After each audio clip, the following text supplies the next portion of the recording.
Welcome to the Unstoppable Recording Machine Podcast. And now your host, EYAL Levy. Welcome to the URM Podcast. Thank you so much for being here. It's crazy to think that we are now on our 7th year. Don't ask me how that all just flew by, but it did. Man, time moves fast. And it's only because of you, the listeners. If you'd like us to stick around another 7 years, and there's a few simple things you can do that would really help us out. I would endlessly appreciate if you would, number 1, share our episodes with your friends. Number 2, post our episodes on your Facebook and Instagram and tag me at EYAL Levy URM Audio and at URM Academy, and of course, our guest. And number 3, leave us reviews and 5-star reviews wherever you can. We especially love iTunes reviews. Once again, thank you for all the years and years of loyalty. I just want you to know that we will never charge you for this podcast, and I will always work as hard as possible to improve the episodes in every single way. All we ask in return is a share, a post, and tag us. Oh, and one last thing. Do you have a question you would like me to answer on an episode? I don't mean for a guest. I mean for me. It can be about anything. Email it to me at eyal@urm.academy.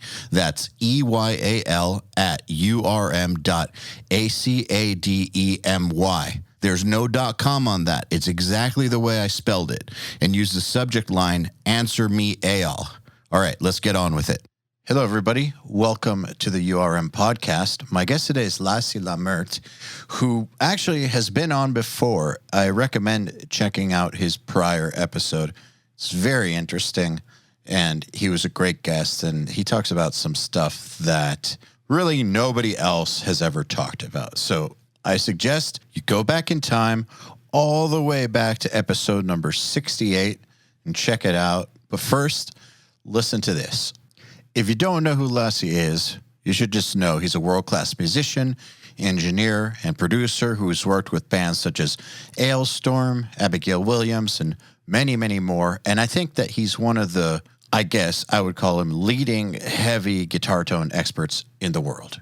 Here goes. Enjoy. Lasse Lammert, welcome back to the URM Podcast. Hey, thanks for having me. It's good to be back. The last time you were on, I believe, was 2016. Ages ago, huh? Or 17, and a lot's happened since then. Yeah. So I figured we may as well catch up. You've done a lot of stuff since then. One thing I wanted to ask you about, not as a plug for your plugin, but more because I know you as a tone hunter. That's kind of how I've always known you, is a person that creates tones from scratch every time, basically goes fucking insane to get the best tone possible. Literally, yeah.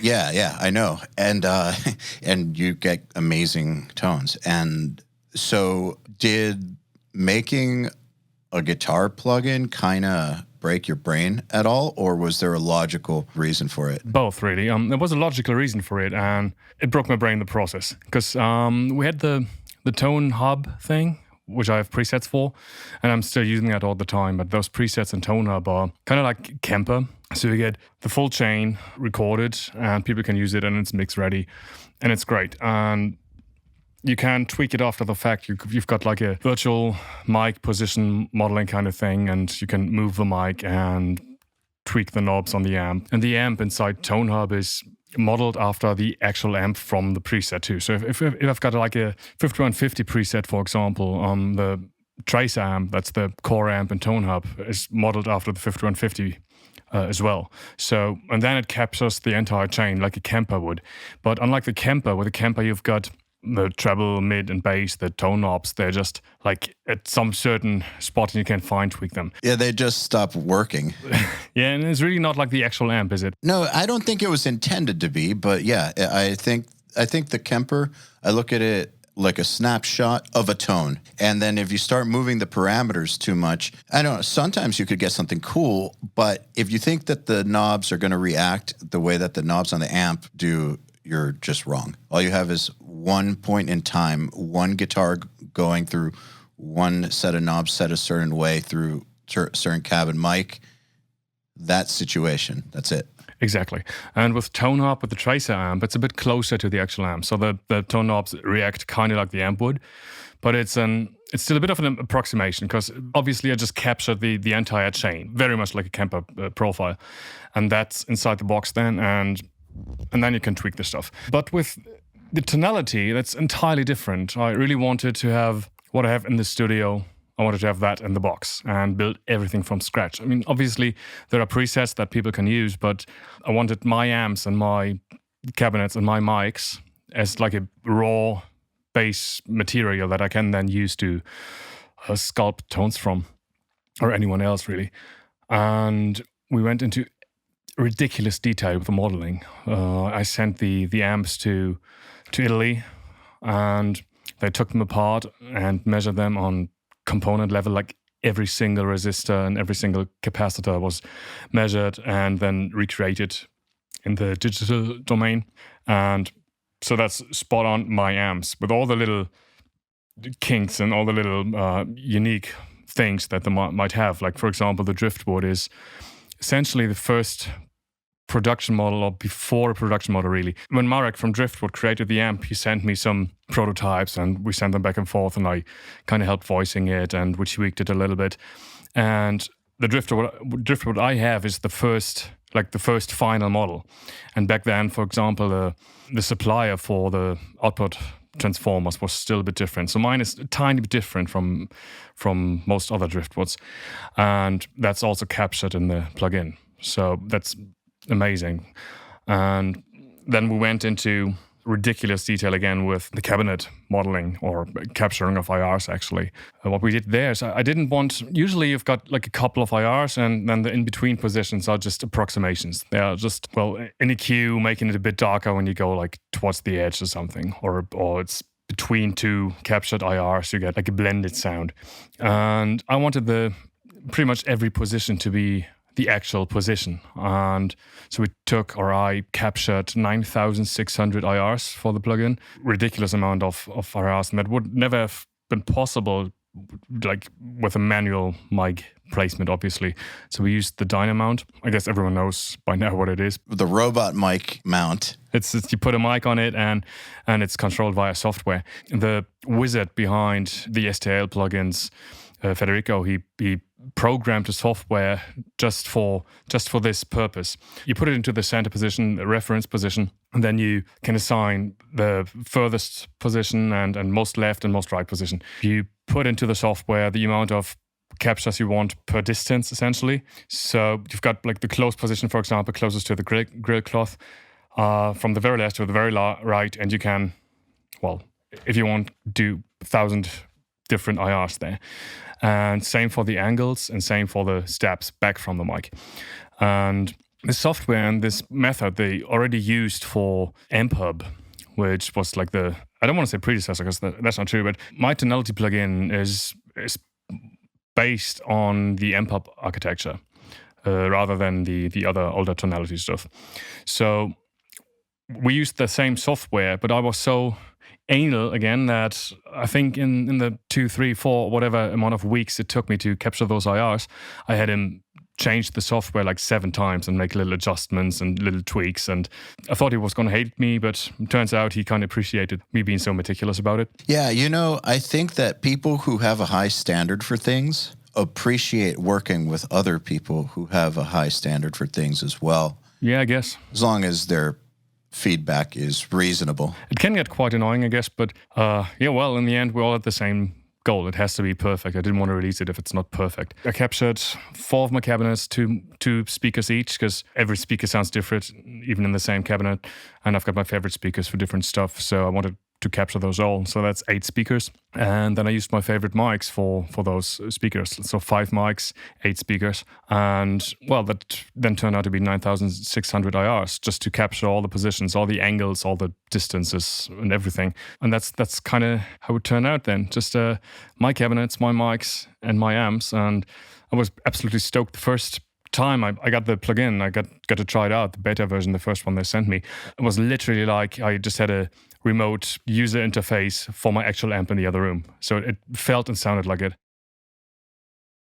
Did you ever expect there to be a day where that would happen? No, absolutely not. It's really I'm blown away. I know. The thing that's interesting to me, it's interesting to me how many people I know that are amp purists who in the past year or two changed their mind because the technology has just gotten better. Yeah, exactly. I think there's still a place for amps and cabs and mics, and there always will be, and it's a great thing, and I still love miking amps, don't get me wrong. Yeah, of course. I think it's very much like with vinyl, for example. Like today, usually vinyl doesn't sound better than high-quality digital because you've got limited bandwidth, you've got less dynamic range.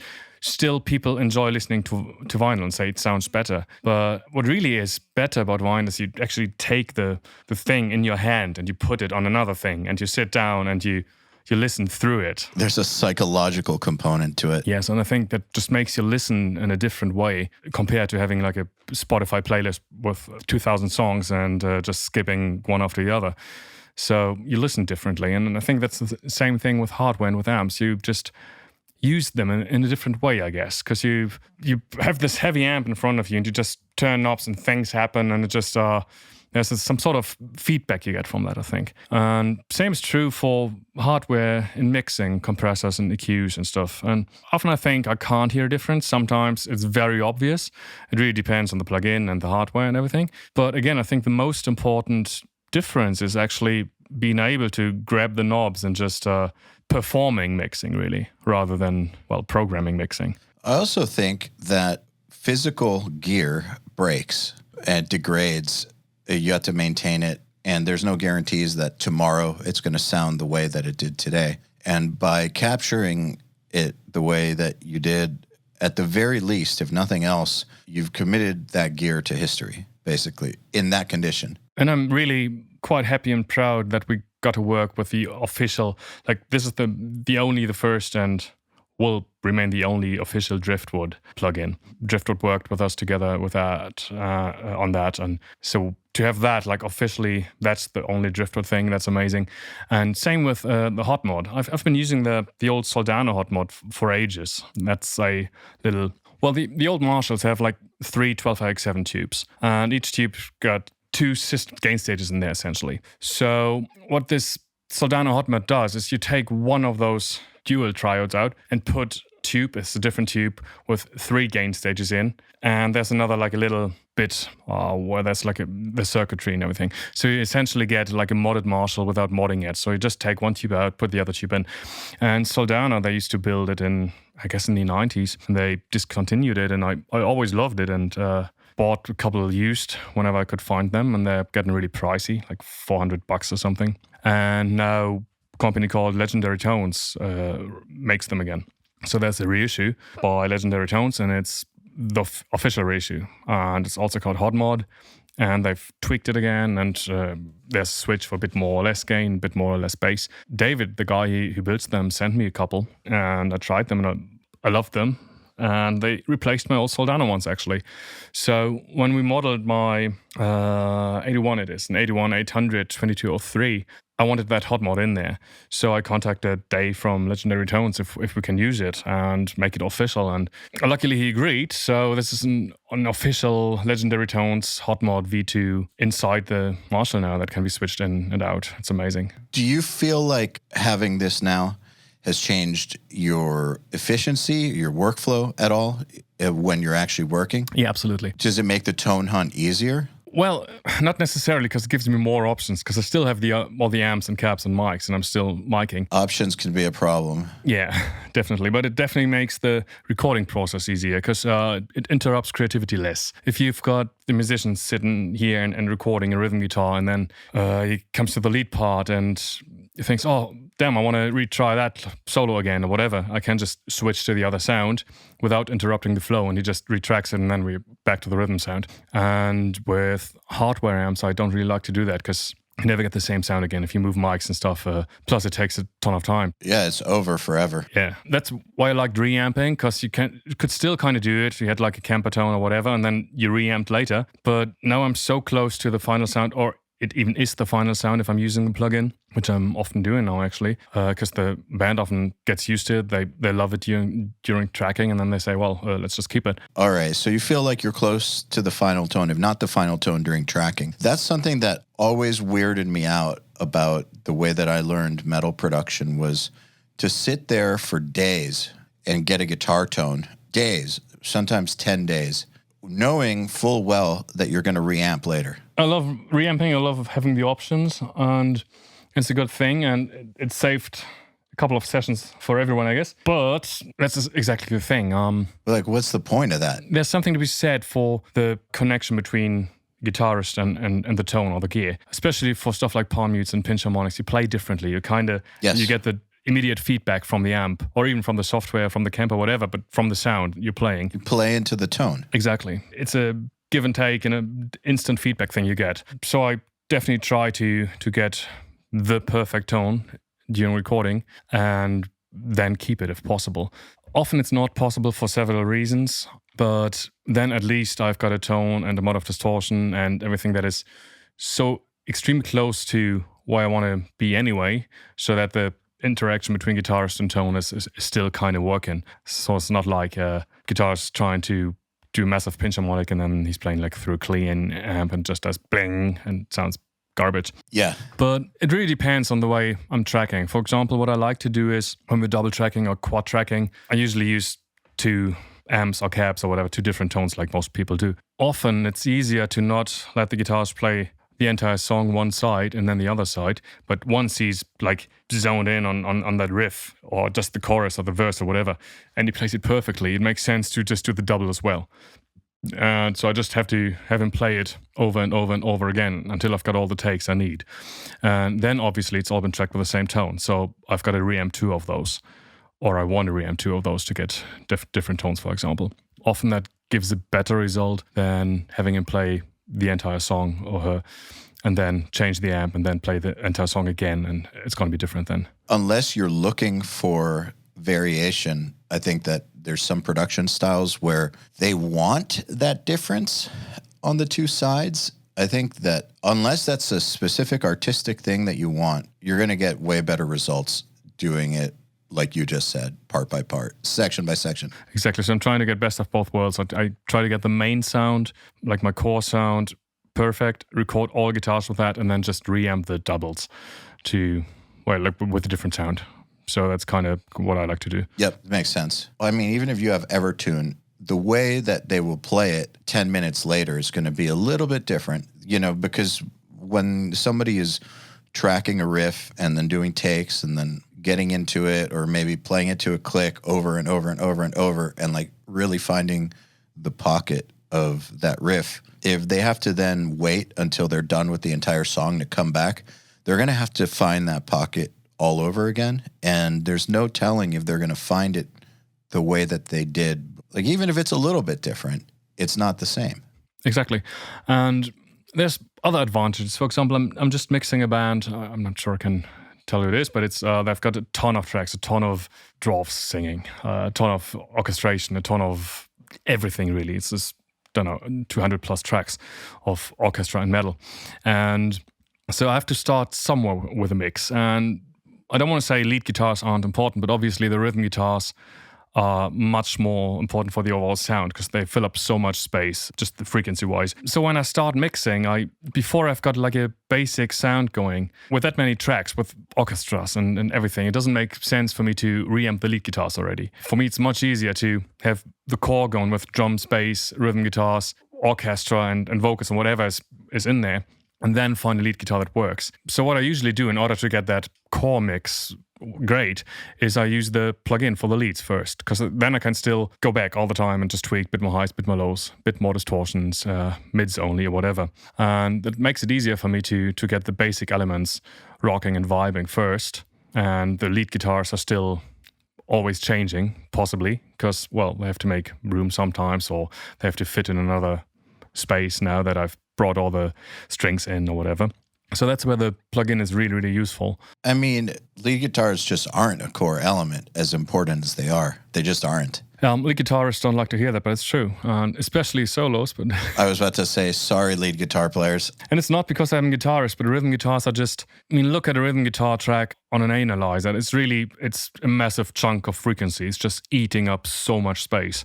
So rhythm guitars combined with bass, kick, snare, that really makes the sound of the record for me. Also think about not just how much of the frequency spectrum it takes up, but look at it on, if you measure it against time, the amount of time that you're hearing rhythm guitar compared to a lead guitar is vastly disproportionate. I mean, rhythm, you're hearing maybe 90% of the time. Yeah, usually at least, I guess. That's why I usually like to have the rhythm guitars perfect when I start mixing, and then just mix around all that and just bring everything together and remain or keep some options open for the lead guitars to fit them in. That's why I use this plugin, and I'm so happy with the possibilities really there to carve out space and then find another space for the lead guitars. And if I wouldn't have had that option, if I just had reamped already, I would have painted myself in a corner. I would either have had to reamp again everything or adjust the entire mix around that because the lead guitars disappeared or they were too prominent or whatever. It's just much easier this way. Yeah, there's some guesswork involved with reamping, you know? Yeah, especially if you've got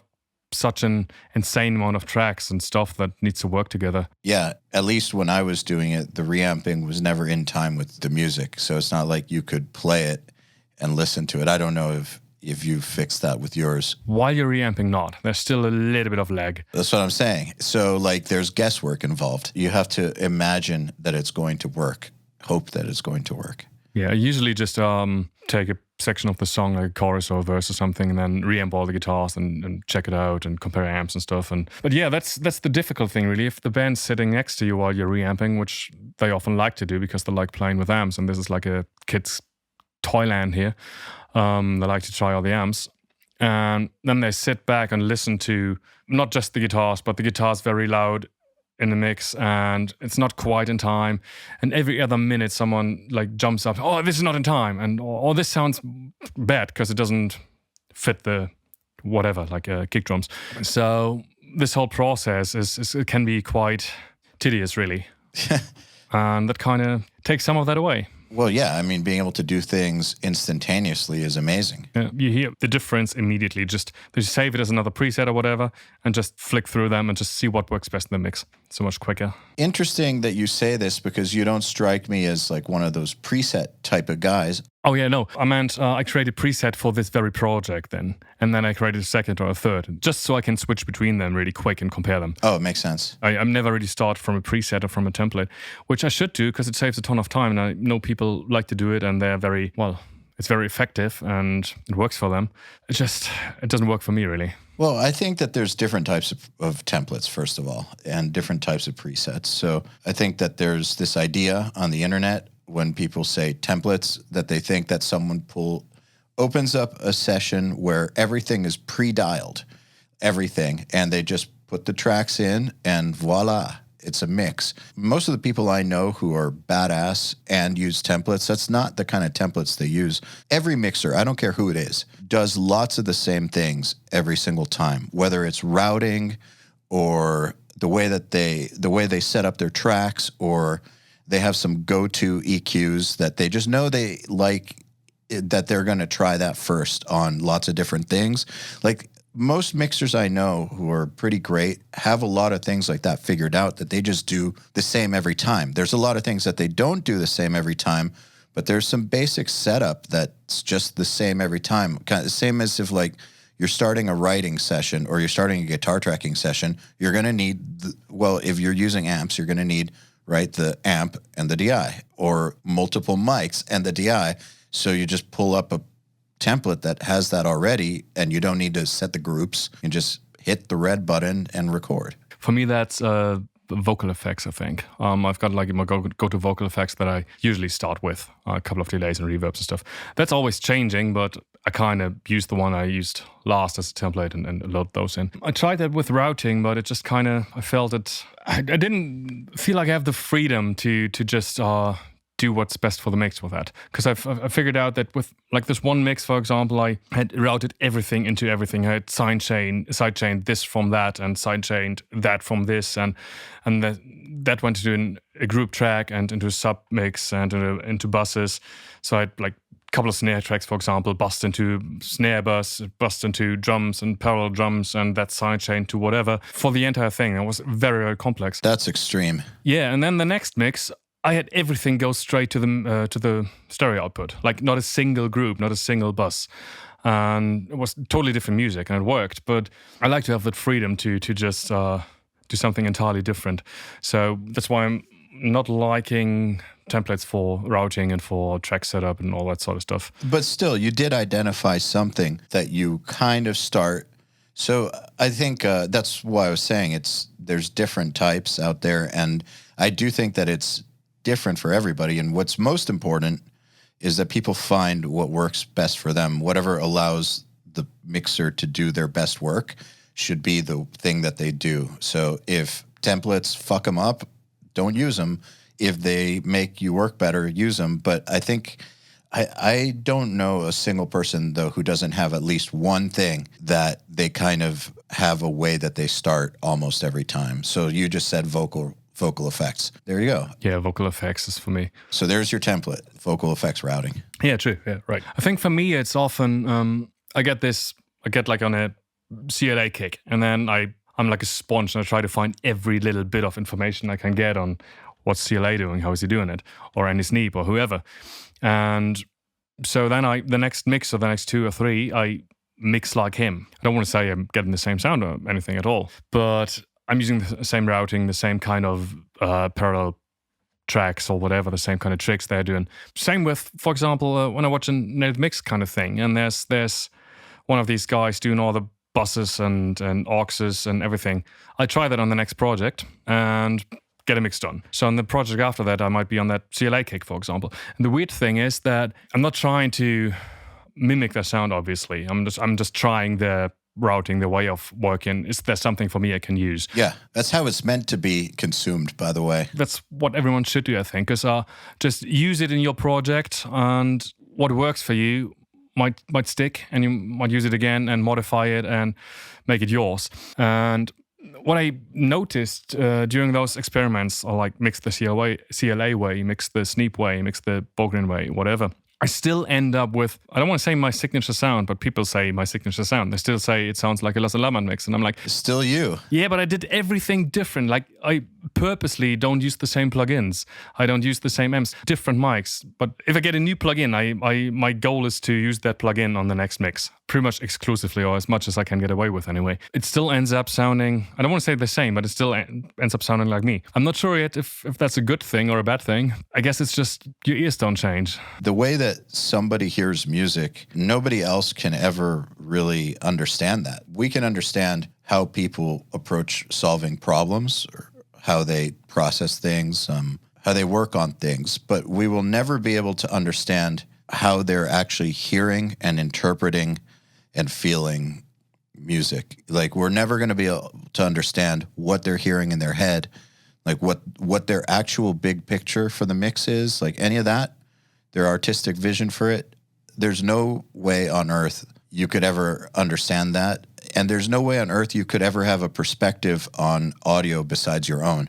So no matter what tools you use, it's still going to be through your perspective, no matter what. Yeah. And your taste doesn't change, or at least not that quickly. Not quickly. So you're still trying to get into the same kind of thing, the same tones you like. I'm not saying I'm trying to put my thing on or over the band's idea. I'm obviously trying to get the band sound, and that's part of why I'm not using templates, because I want to approach everything from scratch. I want to give the band their sound and do what's best for their song, rather than doing something I've done before just because it worked there. But in the end, you're the one turning your knobs, and if it's something sounds too dull for you, you crank the treble. And if you like trebly sounds, you're probably going to do that more often than not. So you're still tweaking with your taste, and you still end up somewhere in the same kind of ballpark. Yeah, actually developing your tastes and your hearing takes a long time. I equate it to getting good at an instrument or building muscles at the gym, like that type of thing, where over time and consistency, you will see results. But in the short term, you're not going to see results from 1 month to the next, generally. Definitely not from one day to the next. Plus, it's much harder to see, I think, because with building muscles, you've got your body composition measurements, or... Yeah, you have some metrics. Yeah, same even if you learn an instrument, you can play something and that you weren't able to play before. Yes. And with mixing, or rather with hearing in general, it's so hard to quantify that, really. Early 90s, my brother had a CD player, and he said, well, CD sounds so much better than cassette. I had my old cassette tapes because I was fucking 8 years old, or 10 or whatever. So I said I didn't hear a difference. And I really did not hear a difference between the stupid cassette tape and the pristine sounding CD. Now I obviously hear a clear difference, but that's an example that I sometimes like to remind myself of, because so often like you're supposed to mix for the band, and the band wants to communicate their ideas and their vision about the sound, but it's still your duty to hear all those little details, because you can't expect them to do that, because you've developed this ear as a mixer that they might not have. Maybe they just say, well, it's not dirty enough, and they can't even put their finger on what they mean by that. Which is okay. Yeah, it's perfectly fine. That's my job to kind of interpret that and do the right thing. But that, I think, comes from not having that developed ear, really. They just know, okay, this is not working for me, and they can't say why. Yeah, what's funny is talking about this topic of people not being able to identify technically what it is that they're hearing. The most important thing, though, is they are able to identify whether they like it or not. And as an engineer or producer mixer, that should be your biggest indicator of everything. Do they like it or do they not like it? It doesn't matter if they understand what they're hearing or not. They understand if they like it or they dislike it. I remember on the internet for a while, there were lots of people in groups and forums talking shit about musicians not understanding what they were doing, like having suggestions but not understanding the proper technical terms for them, or, make it sound like it's in space, and then the joke would be like, well, then it would be silent. That's not what they meant. But what I think is funny about that is you shouldn't get mad at the musician for that. They're asking you to do your job. Your job is to interpret that and use your technical skills to make it sound a certain way. Their job is to write the music and play the music and be the band. If they were the engineer, they'd be engineering it too. So getting mad about that is stupid, because it's part of the job description, I think, to figure out how to interpret what it is that people mean by that. You're supposed to have a more developed ear. You're supposed to have more developed tastes, and you're supposed to be a musical interpreter. And it's important to get your ego in check as well when it comes to that, because in the end, it's their music, and they ask you to produce it or record it or mix it or whatever. And it's your job to give them their music on CD later or on whatever medium. And obviously you're an artist too, as a mix engineer or producer. So you've got your stamp on it, and obviously should take pride in that and put your own taste into that, because that's why they come to you. But in the end, it's their art. So it's very difficult, I think, and I see that in myself sometimes. You feel like the art, when you get the mix revisions, the revision lists, you feel like, okay, you're destroying the mix. So, and you have to kind of tell yourself it's still their music. So, and they have to walk out happy with it later. So it's your duty to give them what they want, but obviously try to not ruin the mix. Because if you think, okay, if you do that, and usually it's this louder, that louder, that louder, that louder thing, it ruins everything. So you could either just do that, make it louder, because they said it should be louder, and you ruin the mix, and no one is happy because they're still not going to like it, because louder is not going to solve it. Or what we talked about earlier is it's your job to figure out, why do they want it to be louder? Does it really have to be louder, or is it a problem in the arrangement, for example? Everything is playing the same thing in the same or a similar range, and that's why you can't hear it. Do you have to clean up there? So it's your job to find out what to do to make them happy, even if it's not exactly what they say you should do. They say raise the lead guitars. When they tell you what to do, they're not really telling you what to do. They're telling you why they don't like it. And it's important to know the difference between them telling you why they don't like something. So they're saying that needs to be louder. What they're saying is, I don't like how I'm hearing this right now. Yeah. So and you have to figure out, why is that? Is it the arrangement, or is the frequencies clashing? And so you untangle that whole thing, tweak it, and then they said, now it's louder. I love it. What they meant is more audible, but yeah, they said louder. So But still, it's your job to make them happy in the end. And I think that's very difficult sometimes to not be, well, almost offended by revisions. Because you spend so much time on the music then that you kind of think it's your own baby. And it kind of is to a degree. But you're an artist too, and you put your stamp on it and you made it your own, at least a little bit.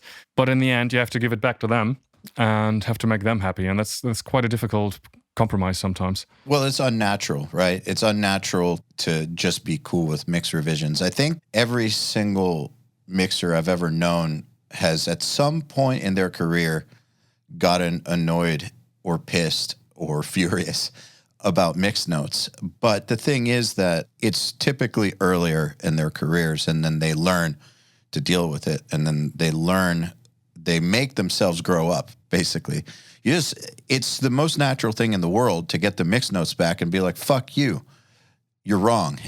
I think that's the most natural thing. You have to force yourself to grow up a little bit and chill out and think of the bigger picture. And I think after you've done it for a while and you've been through that enough, there could come a point where mix revisions no longer piss you off. But I think that it's the natural state for most people when they're first experiencing that to have a reaction to it. And it's fine to disagree, and it's fine to tell them so, I think. But, well, if I disagree with a mix revision, I tell them why I think that's wrong. And, well, I tell them making this louder won't solve it, because you just end up making that louder, that louder, that louder. There's stuff clashing. Mute the lead guitars. You don't need the lead guitars in this bit. There's already fucking hurdy-gurdy. And so I try to explain to them why I think it's a bad idea to do that. But in the end, it's their call. It's not like, I'm not going to say, no, I'm not doing that, fuck you. I was working with a band that, the previous album was mixed by a very famous producer and mix engineer. And so he sent the first mix back and half the tracks were missing. And so, well, where are the tracks? Yeah, they sounded shit. I just muted them. That's it. Deal with it. All right. Or another band, again, working with a famous producer, this time not from that Scandinavian country, but from the other one. They got the song back and all the triplets in the drums came out as dotted notes then. Oh. So he just changed the rhythm for everything. He said, well, I like it this way. Deal with it. So like, yeah, but that's not our song. But yeah, fuck it. It's a fine line because there are some cases where the mixer made the right call by muting some things where they just said, fuck it, I'm going to take this risk because I believe that this stuff shouldn't be here. I'm trying to help the band. And then the band liked it and agreed. But then there's other times where it backfires miserably. So it's a fine line. You should at least try to explain why you think it's better. Yeah, at least give them two versions. And if they disagree, if they say, no, this is our thing, we want it in there, you have to do it. You have to keep it in there, I think, because it's their music. I agree. I think that bands respect it if you have an opinion, but that doesn't mean they have to agree with you. And I think that there's always a place for you to be able to make your suggestions where, if you get an arrangement with a ton of extra things in the arrangement that cloud the mix that are pointless, and you send them one mix with, one without, and you say, look, I think this is better. It's just clearer. It's better for this and this and this reason. And they say, sorry, we just don't agree with you. That's it.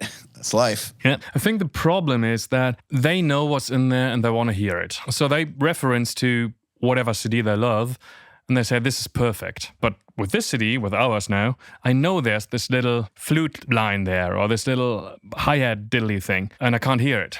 So this is not perfect. What they don't see is that this perfect CD that they're referencing to all the time has got the same thing. The drummer of that perfect CD also complained that he can't hear this one ride hit in the middle of the chorus, or that, whatever, like a lead guitar has got a weird sounding pinch harmonic or whatever. The thing is, you know all the ingredients. You bring the ingredients as an artist, so you know what's in there and you want to hear it all. And what you're referencing all to is you just hear the result. You don't know the ingredients. So it's a very unfair comparison, really. And that's sometimes something that's quite difficult to explain to the band. That, well, this is better even if you don't hear the little flute line, because it's fucking with the vocals, and the vocals are very important there. Hey, everybody. If you're enjoying this podcast, then you should know that it's brought to you by URM Academy. URM Academy's mission is to create the next generation of audio professionals by giving them the inspiration and information to hone their craft and build a career doing what they love. You've probably heard me talk about Nail the Mix before, and if you're a member, you already know how amazing it is. At the beginning of the month, Nail the Mix members get the raw multi-tracks to a new song by artists like Lamb of God, Angels and Airwaves, Knock Loose, Opeth, Meshuggah, Bring Me the Horizon, Gojira, Asking Alexandria, Machine Head, and Papa Roach, among many, many others. Over 60 at this point. Then at the end of the month, the producer who mixed it comes on and does a live streaming walkthrough of exactly how they mix the song on the album and takes your questions live on air. And these are guys like TLA, Will Putney, Jens Bogren, Dan Lancaster, Tui Madsen, Andrew Wade, and many, many more. You'll also get access to MixLab, which is our collection of dozens of bite-sized mixing tutorials that cover all the basics, as well as Portfolio Builder, which is a library of pro-quality multi-tracks cleared for use in your portfolio, so your career will never again be held back by the quality of your source material. And for those of you who really want to step up their game, we have another membership tier called URM Enhance, which includes everything I already told you about and access to our massive library of fast tracks, which are deep, super detailed courses on intermediate and advanced topics like gain staging, mastering, low end, and so forth. It's over 500 hours of content, and man, let me tell you, this stuff is just insanely detailed. Enhanced members also get access to one-on-ones, which are basically office hour sessions with us, and Mix Rescue, which is where we open up one of your mixes and fix it up and talk you through exactly what we're doing at every step. So if any of that sounds interesting to you, if you're ready to level up your mixing skills in your audio career, head over to urm.academy to find out more. You bring up a very good point about referencing other people's music. Usually the argument producers make when a band will reference somebody else's music is they'll say something like, you know, you're comparing this to a $200,000 recording that took 6 months and you have a week. It's unrealistic, but I've never thought that that's a good comparison to use, because then you make the band think, well, so it's financial reasons. Like, I don't think that that's a good approach. I think what you just said, though, is the best approach, is that you actually don't know what went into this. You weren't there. You actually don't know how the band feels about it. You don't know if this is what they wanted, what they didn't want, if they feel about it the way you feel about yours. You have no idea. You just hear it as an outsider, and you're never going to be able to hear your own music as an outsider, though that is a hard thing for people to understand. It's the idea that if you're in a band, you're never going to be able to see your own band play live. You're never going to know what you actually sound like to an audience member. Yeah, absolutely. And I think that is even more a problem, or more the case, rather, with younger, inexperienced bands. The more inexperienced they are, the less they have this bit of professional distance to the album they're producing or recording. And I think a band that's been around the block and toured a lot and released a lot of albums kind of have learned how that works, and how that there's only so much space on the sonic canvas, and you can't have a house and a boat and a set of clouds and a tree and a dog and everything massive in the middle of the picture. It just doesn't work.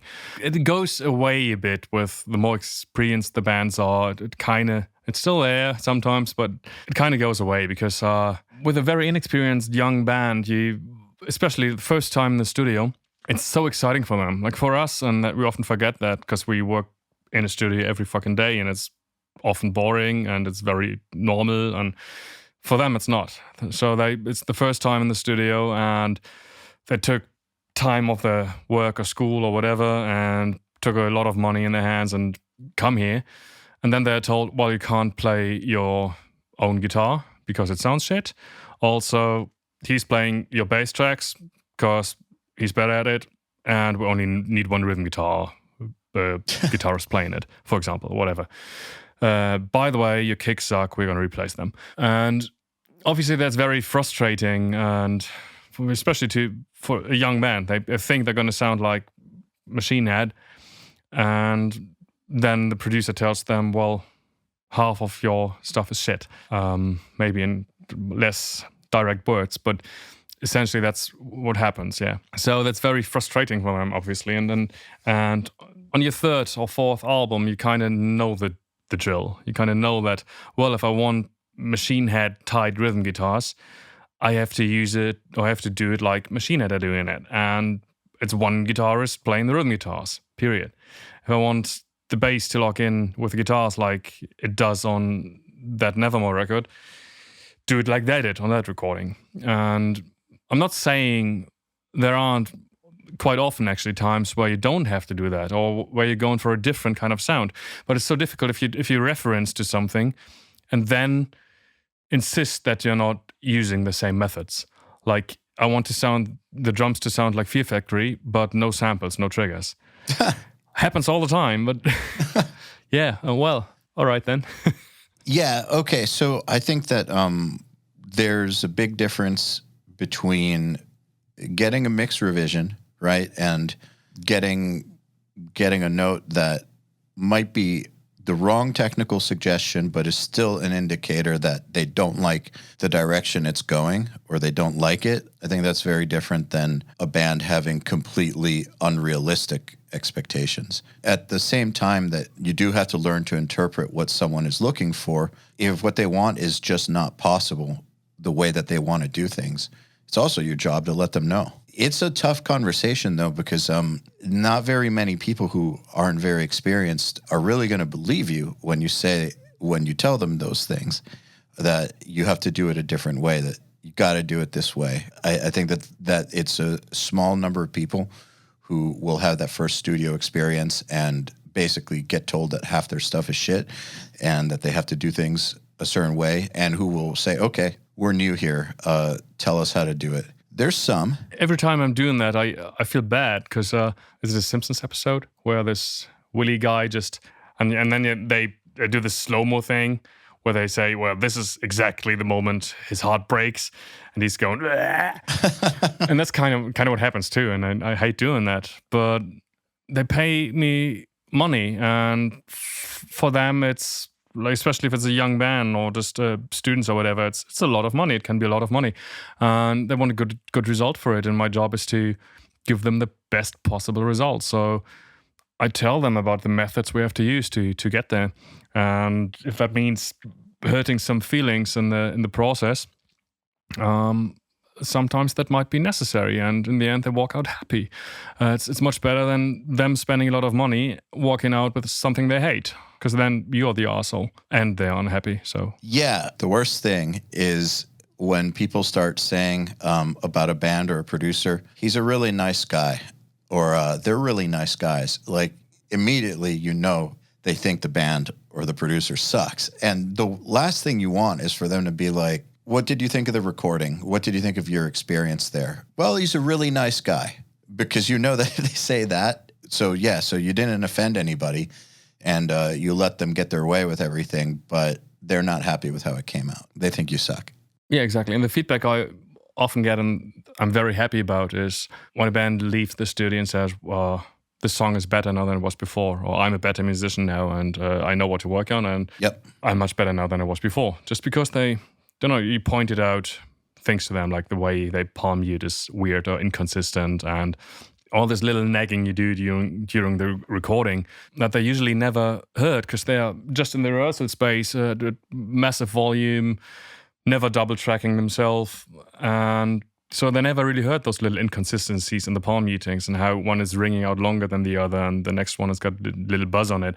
And so during the process of recording, all those little tiny things you point out all the time, if you do it right, and if you convey and communicate that properly, and they take it to heart and work on it, and they walk out saying, I learned something and I'm better now, and this made the song better, well, that's my job done then. Well, part of the job anyway. How often have you experienced it where somebody comes to the studio and you really have to coach the shit out of them, but they're just not quite ready? Like, you're able to make it work, but it's a rough experience for them. And then they come back a year or two later and they're way better. Like, they took the lessons from that experience as a wake-up call and got serious about their instrument and come back and are actually better? That happens very often with lead guitarists that come here, and the first thing they do is just sweep across the fretboard and just play crazy leads and crazy solos. And then it's time to track rhythm guitars, and you're like, well, you suck, kind of, at rhythm guitars. And those people have put so much work in their guitar playing and learned and practiced so much to get all those lead chops down that it's very frustrating yet motivating for them to see there's a whole nother word of guitar that I'm just inadequate yet. I can see that happening because they already work really hard, right? So they already have the work ethic. They already are serious about their instrument. They just neglected something important. Yeah, and I guess it happens with very inexperienced young guys too. It's just the difficult thing there is once I start working, I totally forget about how much they're paying me. So it doesn't matter if it's like the biggest band in the world with a massive budget or some local band without a budget at all. So if I take the job and I'm doing it, it's always 100%. So I always have the same goal to make it the best possible. And if it's the local band and it's the first thing and they've just been playing guitar for half a year or drums or whatever, I still have the same goal and the same drive to make it perfect. It's just more work, and it might be a bit less satisfying in the end because I might not get there, but I still want to give everything and get the best possible result, obviously. It's very rare for me to have experienced a situation where someone came in not ready and then came back ready a year or two later. It's happened a few times, but most of my experience is someone comes in not up for the challenge and then isn't in music 2 years later.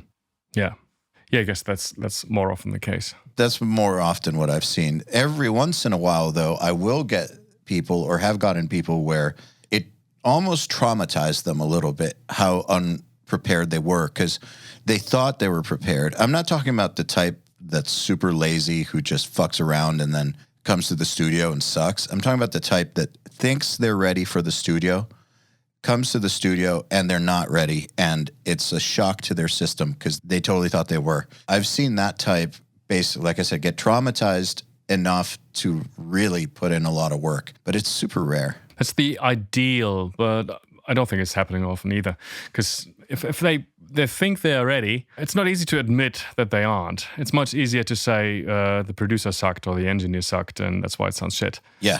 That's why I never listen to a band when they say they had a bad experience with a producer, unless it's multiple bands saying the same thing. Or I know the producer, and I know that what they're saying is accurate because I've been around them or something. The same is true the other way around for bands. That guy's complicated, that guy's a diva, and, well, let's see how it works in the studio. And maybe he's a diva, but maybe he's not. Maybe it's just his live persona, and he's the kindest, sweetest guy in the studio then. How do you go about establishing a rapport with bands when you first meet them? Like, how do you get comfortable around them or get them comfortable around you? Same way I did it with girls. I'm not really doing anything because I've always been rather shy, and I always let the girl walk up to me and talk to me, and then I just improvise, and I'm good at improvising then. And it's the same with the band. I've never done this very in your face kind of promoting myself, going to a band. I'm a producer. When are you going to record your next record, and who's going to do it? It's me. I've never done that. I just can't do that. So I just sit around, and sometimes people walk up to me and talk to me, and then I answer them. But that's actually a difficult thing too. So often I've heard that I'm very arrogant, and that's exactly where that comes from. So I'm just sitting backstage, some festival, Wacken or whatever, and I just don't like to annoy people. So you're being quiet because you don't want to be rude, but they think you're being arrogant. Exactly. So I'm arrogant now. Exactly. So it happens all the time. So he's just sitting there arrogant. He's just not talking to anyone. I think in the US we call that resting bitch face. That's my, but yeah, describes it quite well, I think. So you've had situations where you didn't even talk to somebody, but they decided you were arrogant just because you were being quiet. Yeah, all the time. especially backstage. It happened to me too. Yeah, and I really just don't want to be rude. Like sometimes it's weird. Sometimes you don't even know people know you. So you see some dude backstage that don't know, that's in some band or something, and you just don't want to be that guy. Like, hey, I'm so and so, and what are you doing, and how you doing, and so I just don't say anything. And sometimes they walk up to me, and it turns out they know me already and know who I am, and I'm like, why? I just don't want to assume that I'm interesting enough for them to interrupt their meal for example, if it's backstage or whatever. I think that that's good backstage etiquette, to stay out of people's way. That's what I learned, at least. Yeah. Still, it happens all the time that you just talk to people because you're there with a band, or people and things ease up later and you're having a drink or whatever, and just people talk. And I'm not shy in that way that I then sit around and don't talk. Like I like to talk to people and I like to communicate and everything. I just don't like to walk up to people and promote myself. So I've never done that. When people say that networking is very important, which I do think it is, I mean, you need to have a strong network of friends and contacts in order to have a career in music. Like things won't happen without that. You won't get backstage without that. You won't be in the situation where you'll even be able to have someone come up to talk to you if you haven't built some sort of a network. However, where people get it wrong is that networking and building that doesn't have to involve annoying the shit out of people and walking up to everybody and selling yourself. So that's where a lot of people get it wrong. I think that the way that it's done is just by hanging out with people and letting relationships develop organically and being patient. Exactly. Yeah. Being very, very patient. That's exactly what I was just going to say. Just have them develop organically, and it takes time, but it's much more rewarding, really, and much more lasting too. Like those relationships that just develop over time they still exist in 2 years after COVID on the next NAMM. So you might not have seen the guy for like 3 years, but he's still going to say, hey, wow, good to see you again, and talk about amps or whatever. It's different in Europe compared to USA when it comes to marketing in general. There's very bold, in-your-face telemarketer kind of thing. It just doesn't work at all here.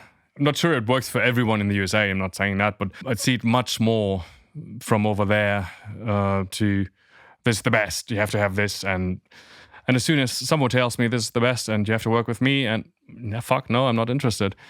And I think that's very European, especially very German way. If you try to sell your services, I'm not interested. If I want something, I'm asking around, I'm looking, I'm getting recommendations. But if you come to me, I assume you're not really good, because else you wouldn't have to come to me. You would just be there and wait until I come to you. And that's kind of how it works here. I mean, that's kind of what I've always understood too about, if you want to get signed, the best way to do it is to build your band up to the point where labels hear about you and then approach you. If you're approaching labels, I mean, there's some exceptions, of course, but if you're approaching labels, by and large, they're going to ignore you. By and large, same as if you're approaching managers, by and large, they're going to ignore you. Now, obviously, there's a difference between, like, say, a huge band fires their manager and everyone in the industry knows that this band is now on the market and they're approaching managers. That's a different scenario than an unknown band approaching managers. When you're ready, this is something that the adults always used to tell me when I was an impatient kid, that when you're ready, these things will present themselves. And I always thought to myself, that's bullshit. You're just saying that. How can they just present themselves? Like, I don't believe in that kind of shit. Like, I don't believe in fate and that kind of stuff. Like, I don't believe everything happens for a reason or any of that stuff. Like, I don't think that stuff is just going to present itself magically because the universe is a nice place and it wants me to succeed. But what they meant was, when you're ready, meaning you've built something that's attractive to those kinds of people, where those types of people will find it valuable. There's a way in this industry that word gets around. If you actually build something worthy of their attention, they will find out about it. If it's not worthy of their attention, they're not going to. End of the story. Yeah, and obviously you have to deliver and do good work and everything, but that's a given. Yeah, like you said, it just develops organically, and you end up in a place that you might be shocked about. Like, I just mixed Dave Ellefson's new band. Pretty fucking cool. This is amazing. But Yeah. the way things like that happen is organically, really. It's not like you contact Dave Ellefson or something. So I just worked with another band, and Mike Heller just happened to be the drummer in that band. Mike Heller's drummer for Fear Factory, Raven, Malignancy, and everything. I've known that guy for a long time. Oh, he's a great guy. So he's quite happy with my work then. And then he had another couple of projects that he was never so happy with the drum mixes on the other stuff he did, or other mixers did for him. And he loved what I did, so he just wanted me to mix essentially every project he was involved with. And that happened then to be a lot of very, very cool projects with very cool people. And then all of a sudden, Dave Ellefson is playing bass on that project, and he insists on me mixing it. So I do a test mix. Dave Ellefson is stoked. I mix the record. And that's just one example. There's so many stuff like that where if you would have told me that like 10 or 20 years ago, like 20 years ago, I was at Wacken Festival in front of the stage, being like, wow, those are superstars. And now you sit and talk with the same guys, and you realize that it's just it happens organically. It just develops. And I don't think you would get to the place if you're promoting yourself too aggressively. They see through it. And the much better way is to just make it happen one step after the other and convince with quality. And not only with quality, I think equally important is be a person that's fun to be around, or that is fun to work with. Because especially in the studio where you work 3 weeks on a project, recording or longer or whatever, if you're not fun to be around, it doesn't matter if you've got the best snare sound in the world. The band's not going to like working with you again. Absolutely. So yeah, and I'm not trying to say that you have to make them happy or bend and twist and pretend you're someone you're not if they're going to see through it. But there's normal interaction with people, even if it's people that you considered to be superstars or that actually are superstars. If they work with you, they see you as an equal. And if you treat them like this godlike superstar all the time, I don't think they expect you to deliver quality work, because you probably aren't. If you're still always doing the Wainsworth thing, I'm not worthy. They're going to agree with you. Yeah. How can they trust you that you're actually professional delivering good work? So if that means telling, I don't know, someone like Dave Ellefson, 16-bit in GarageBand isn't going to cut it, well, so be it, because that's what he wants to hear. He wants the best quality. And if that means I tell him, it's just an example now, anyone would work, but I'll tell him this is wrong, or try this, or there's a bum note or whatever. And you have to forget or ignore the fact that this is this superstar that you used to admire for the last fucking 30 years.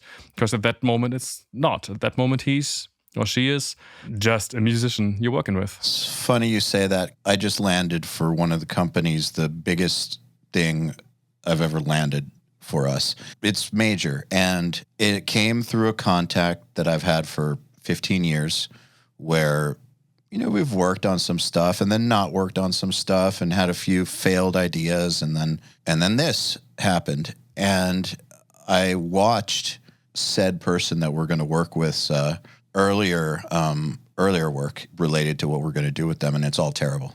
Going back through their whole history, it's all terrible. And I mean, this person's amazing, but specifically what we do, educational stuff, it's all terrible, the worst. My thoughts are that whoever was working with him was afraid of him, was afraid to say that's not good enough, or they were afraid of his persona. They were probably worshiping him and didn't do the job. For me, one of the most important things is it doesn't matter who you're working with. If they're working with you, especially if they are at a higher level, they got to that higher level by having higher standards. So for some reason, whatever reason that may be, they believe that you fit into that idea of theirs of higher standards. So quit worshiping them and deliver those higher standards. Exactly. Especially in that field that you are good in. Like if you're a recording engineer and you just know about interfaces and sample rates and what microphone to use for his home recordings or her violin, that's why they work with you. They don't know that. They're just the best violin player or the best singer or whatever, but they still don't know what mic to use. And it's your fucking job to get the best possible results. So tell them, sorry, but you set it up wrong again. It's clipping again. You have to do it again. So you're going to think you annoy them, and you maybe do because she just thought they delivered the best possible take, and then now they have to do it again because it's fucking clipping. But yeah, it's clipping, so fucking do it again. Tell them. And make them do it again, and they're going to be happy in the end because it's not going to sound like shit. And if you just said, well, this is the best thing I've ever heard because you admire them and it sounds like shit later, well, you're not going to get another job from them. The unhappiness that you save in that moment of being scared to say something is going to come back tenfold later when they're pissed off with the result. They're going to, if they're happy with the result, they're going to forget that you annoyed them to redo that thing. Exactly, yeah. Yeah, nobody thinks about that stuff. It has to be a really bad experience. Like, say that the result is really good on a record, comes out great, and there was some stress making it, like there always is. Most of that shit gets forgotten. It has to be really, really bad. If the result is good, the stress has to be amazingly bad for that to be an issue in the future. I mean, sometimes you hear about bands that went to a producer, the record went platinum or multi-platinum, and then they refused to go back because they thought that working with that producer was psychological torture. And they don't care how successful it is. They're never going to go back ever again. But it's got to be on that level, I think. If you're successful, I don't just mean record sales, successful artistically too with the record, you deliver what they want. Unless it's like torture to work with you, they'll probably forget that and go back to you.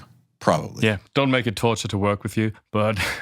don't make it torture to work with you. But it's easy to not be a total cunt and just be anal, be meticulous about things. They appreciate it and make them do it again and again and again if necessary. Well, you know, those types that I've heard about who are like psychological torture artists, you know, I've talked to a few of them on the podcast. They are fucking assholes. Like when I'm not going to say who on here, but like when I spoke to them on the podcast, I was like, oh, okay. I believe the bands now. Yeah.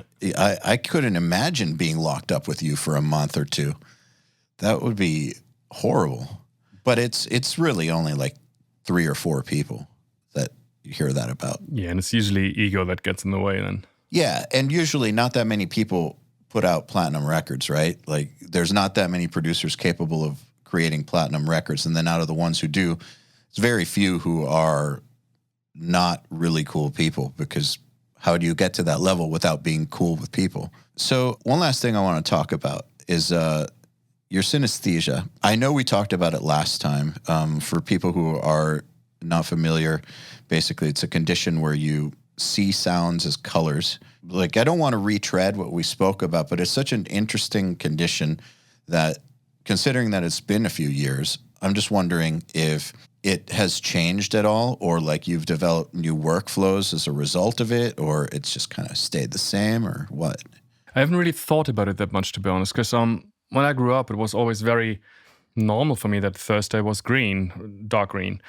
And I thought it was the same for everyone, really. And not necessarily green, but for me, it was very self-explanatory that everyone had colors for the weekdays. I was quite, I don't want to say old, but older when I actually learned that it's not the case and it's not normal, and other people don't see Thursday as green or even any color.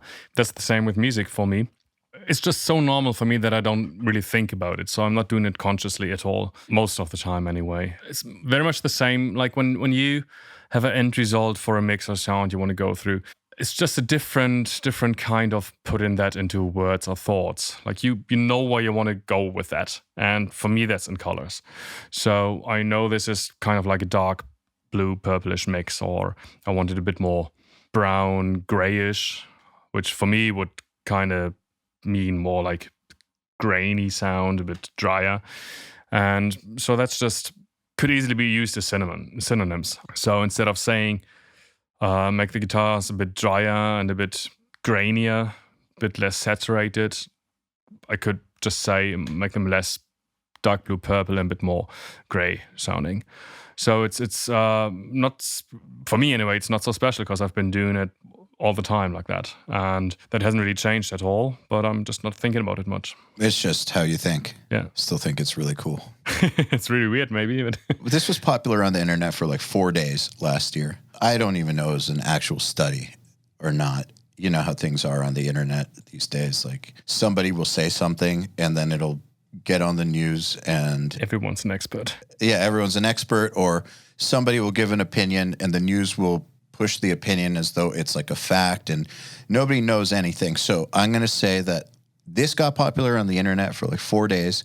It sounded like it was a study, and I'm just saying this to protect myself from people who will be like, it wasn't a study, it was just some article. The idea, though, that some people don't make images in their mind when they have thoughts, that there are people who don't see anything when they're thinking things. And this blew people's minds. Psychopaths. Yeah, I know. Might be possible. Might be true. Yeah, but I just can't imagine. It's I one can't of those imagine things, it either. like you can't imagine it. Like, how do you convey how you hear music? Same thing. Like, is my strawberry the same red as your red, or what you call red maybe is the same as I see green? That kind of thought. Like, I can't look into your head, and you can't look into mine, and so it's very, very difficult, I think, to imagine how that would be, because even if you want to imagine that, even just to the process of imagining that, you're imagining something, involves those fucking pictures that they don't have. So you're already using tools and methods that they don't have. So it's just a different language. You can't do it. It's like thinking about the fourth or fifth dimension. It's weird though. Interesting. I feel like they're lying. It must be. I just can't understand it. I can understand synesthesia. How do you read a book? Like, yeah, exactly. How do you read a book? And they were explaining that. It was something about how they do have thoughts, but they just don't see things. I don't understand how you read a book, or how do you even daydream? Like, I don't get it. But apparently they're fully functional people. I think they're lying. Yeah, absolutely. Probably lying. All right. Well, Lasse Lammert, thank you very much for taking the time. It's been a pleasure catching up with you. It's been my pleasure. And yeah, good luck with the plugin and everything else. Fucking fantastic. Always fun talking to you. Likewise. All right, then. Another URM podcast episode in the bag. Please remember to share our episodes with your friends, as well as post them to your Facebook and Instagram or any social media you use. Please tag me at EYAL Levy URM Audio at URM Academy, and of course, tag our guests as well. I mean, they really do appreciate it. In addition, do you have any questions for me about anything? Email them to me at eyal@urm.academy. That's EYAL @urm.academy, and use the subject line, Answer Me, EYAL. All right, then. Till next time, happy mixing. You've been listening to the Unstoppable Recording Machine podcast. To ask us questions, make suggestions, and interact, visit urm.academy and press the podcast link today.